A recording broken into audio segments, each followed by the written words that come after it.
Salam alaikum wa rahmatullahi wa barakatuh, mes chers élèves. On va dans cette vidéo discuter les fonctions usuelles que vous avez cette année. Si on parle des fonctions usuelles, ça veut dire qu'on parle des fonctions qu'on doit savoir et utiliser d'une façon courante, donc dans plusieurs exercices. Pour cette année, première bac, pour les sciences mathématiques et les sciences expérimentales, c'est la même chose.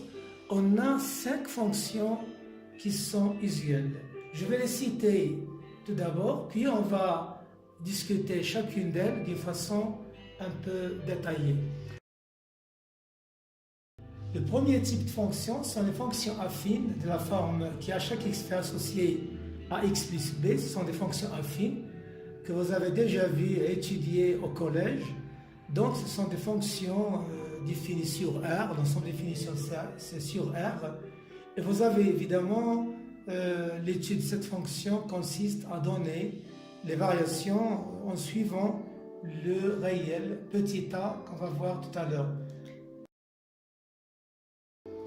Deuxième type de fonction sont les fonctions polynômes de second degré qui à chaque x fait associer l'expression de la forme ax carré bx plus c. Ici on va préciser une condition que le a soit non nul pour avoir le second degré, ça veut dire pour laisser le x carré en question qui va entrer en jeu pour cette fonction-là.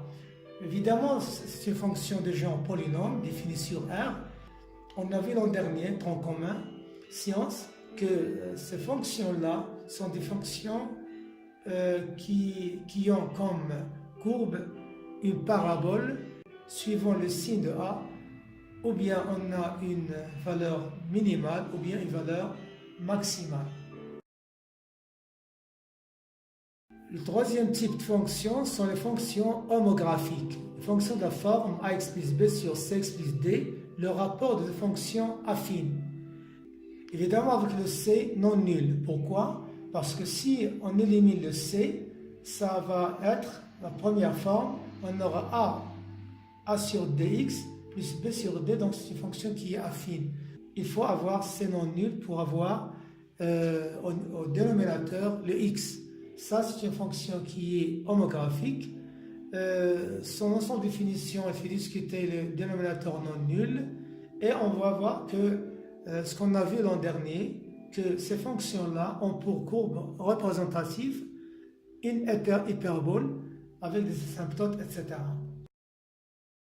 Le quatrième type de fonction qu'on discute dans ce paragraphe, les fonctions irrationnelles, les fonctions qui à chaque x fait associer la racine de ax plus b, c'est-à-dire la racine d'une fonction qui est affine. Évidemment, la condition en non nul pour ne pas avoir une fonction qui est constante, évidemment cette fonction est définie à condition que ce qui est sous la racine doit être positif. On va le discuter tout à l'heure. Et le a non nul, c'est lui qui va permettre de déterminer dans mes définitions et discuter les cas a positif et a négatif. Pour le cinquième type, la dernière fonction, parmi les fonctions qu'on va étudier cette année, on va les considérer comme des fonctions usuelles. La fonction polynôme de troisième degré, définie sur R, et c'est la seule fonction sur laquelle on va parler de la parité, parce que vous remarquez bien que les autres, on ne peut pas le dire qu'il est pair ou bien impair. Ce sont des fonctions qui sont ni paires ni impaires, sauf au cas particulier évidemment. Si on a le b nul, on aura ax, donc c'est impair. Si vous avez le b et le c nul, on aura ax carré, donc il sera une fonction qui est paire, etc. Donc il y a des cas particuliers où vous pouvez avoir la parité, mais celle-ci, toujours il y a une fonction qui est impaire. Ce sont les 5 fonctions qu'on va considérer comme fonctions usuelles et sur lesquelles on va travailler de point de vue variation, de point de vue composé de deux fonctions. Parce que quand on va étudier le composé de deux fonctions, on va évidemment composer deux parmi ces deux fonctions-là. Ou bien on va composer la fonction affine avec la fonction polynôme avec la fonction irrationnelle, etc. Donc on va jouer avec ces 5 fonctions.